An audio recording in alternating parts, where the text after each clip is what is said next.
Good morning, and thank you for the invitation. I'm really pleased to be here. I'm a practitioner myself from local government. I'm going to talk about engagement a little bit. I'm a new member of the faculty at the Humphrey School, and I teach public engagement to people who are preparing for careers in public and nonprofit management. And I'm going to start actually by asking to draw upon the wisdom in the room. Generally, when I organize engagement myself as a practitioner and in my own classroom, I really like to draw out the expertise that's here. We're not going to have an opportunity to discuss this in a dialogue just now, but I'm going to ask you to sit for a few minutes and just jot down a few notes about an engagement experience that you have been involved in. It could be one that you have hosted or organized, or one that you've participated in recently that was outstanding to you in some way. It could be outstanding as in, I hope that never happens again, or wow, that really worked really well. And part of what I'm trying to do is to set us up for some of the table discussions that follow these brief framing up comments that I'm going to make, but also just to sort of honor the fact that engagement really is about what people bring to the table, right? So let me just give you a few minutes, and with having prompted you to talk about what was outstanding, here are a few questions that may help you get your juices flowing too. So let's just spend maybe 3 or 4 minutes jotting down a few notes.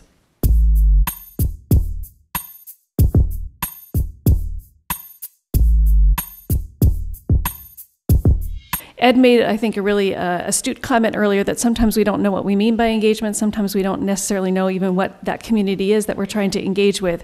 And that can complicate the work that we're trying to do. But there are a number of features, I think, of engagement right now. I would say that in general, the paradigm of engagement is generally about participation as input. By which I mean that very frequently what we're trying to do when we engage with the public is to get their input on some policy ideas or some programs that we're designing. And there are some other options, of course, for approaching engagement, right? Some of which some of you are probably experimenting with and are probably well involved in, including things like co-production of a definition of the problem to begin with, thinking through what kinds of process it is that you want to use for your decision-making process, not just sort of providing something for people to comment upon as a proposal or a project that you've used your expertise to develop, and now you want them to help sort of fine-tune around the edges. That is a very effective form of engagement, but there are certainly a lot of other possibilities as well. I would say that in general, there's also an experience that participation and engagement, when it's done well, takes an enormous amount of resources, right? It takes lots of commitment of time, expertise, political will, and all other kinds of resources that are required. And very often that feels like it requires more than the feedback that we get. So part of the questions I want to ask today are about how we might design engagement in ways that in fact get some more payoff for the work that we put into that. Frequently, I think it's also not very satisfying to agencies and the public, and I would argue that that's frequently because we have differing expectations of what we'll find when we get to the table. So there are lots of legitimacy claims about whether participation was done well, whether the engagement was meaningful, whether it was impactful, and a lot of that really has to do, I think, with communicating a particular message to one another about what it is that we could reasonably expect when we enter into an engagement setting. And I have a handout for you that, if you're not familiar with it, may help you to sort through some of that. In addition, engagement is rarely evaluated across all sectors, right?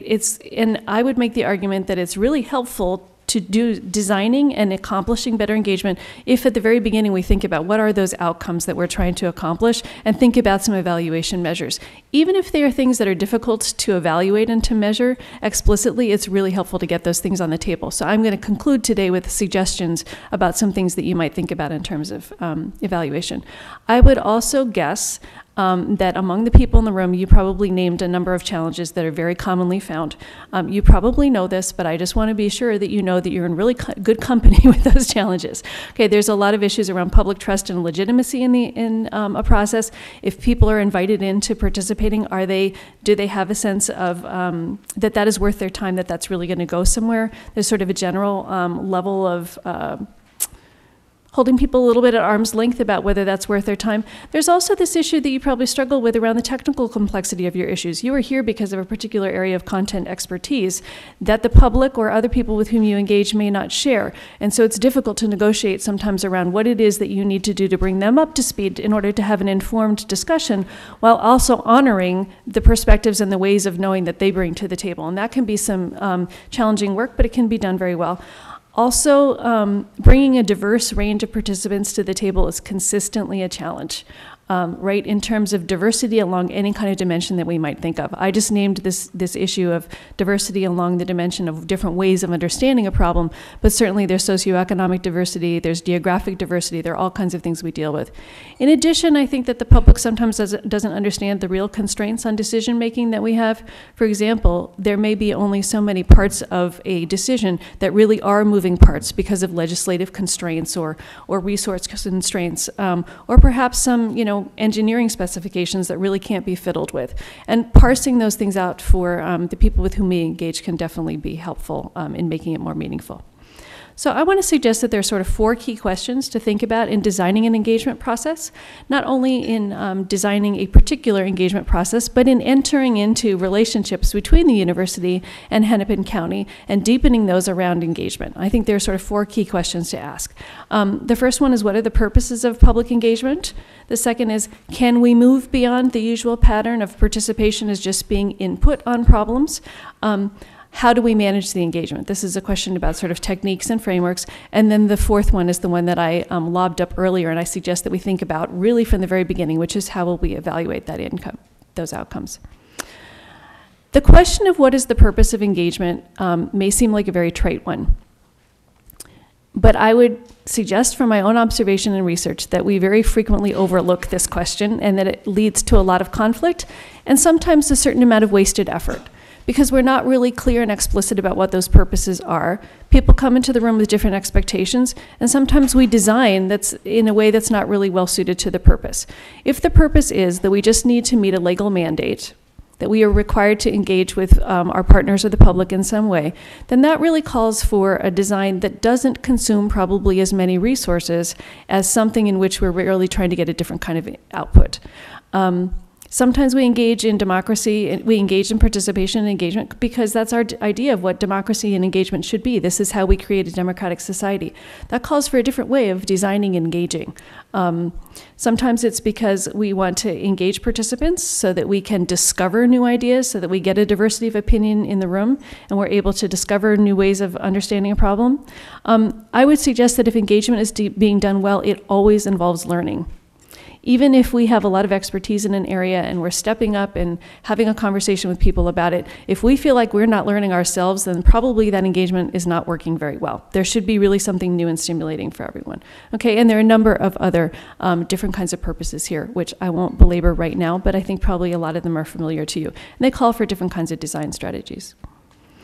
I would also just ask the question in thinking about engagement. This is a handout that you should have found somewhere as you were coming in, that it really is worth thinking about whether we can move beyond participation as input into a different kind of engagement that really involves thinking about creating more long-term connections and capacities. So I would just push on those who are thinking about participation basically as a way of weighing in on policies and fine-tuning them around the edges, to think about whether there aren't also ways to enter into these partnerships with people around the room and with other constituents to really think about whether we aren't able to build an adaptive capacity as well to deal with increasingly complex problems in which sometimes it's hard to get our hands around even what the problem is. It's an evolving problem, it's very complicated, there's no one party or one kind of expertise that can really address it, and that calls for an attention to relationship building in which we can kind of adaptively in an ongoing way continue to work through one problem after another. So I would just suggest this as a way of thinking about where you might place yourself in that whole space of thinking about what engagement is for. I'm sure that lots of you have different experiences with managing engagement efforts, and there are plenty of people who are familiar with a wide range of techniques and frameworks for managing engagement, lots of which are effective for different settings. If you're not familiar with it, who has already seen the IAP2 spectrum of participation? This is a really familiar tool that's used a lot in public agencies. And I just think it's very helpful because in thinking about engagement, one of the things that I really like about this spectrum is that it's a spectrum. It doesn't suggest that there's one right way of doing engagement, but I think it does help us to get pretty clear about where it is that we are.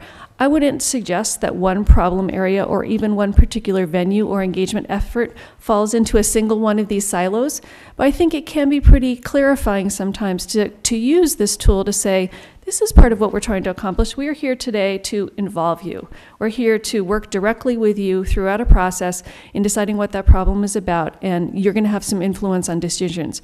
That's a different kind of thing to organize and a different kind of message to communicate if you move down to the second row than saying, we're really here to inform you about what it is that we're doing. We want you to understand what we're doing to the extent that we can. We'd like you to understand the purpose of that and the rationale behind it and the kind of reasoning that's gone into it and the thoughtfulness, but we're not really here at this point to ask you for your opinions and to ask you to change the decision, right? Those are different kinds of settings, and the communication strategy that's involved in those is obviously different. And Steve is going to be talking about communication as an aspect of engagement in just a couple of minutes. So I'd just like to highlight that as an aspect of our thinking about design. I would also say that I think that this third row here is a more dangerous zone when it comes to saying, okay, let's sort of follow down from the bottom to the top.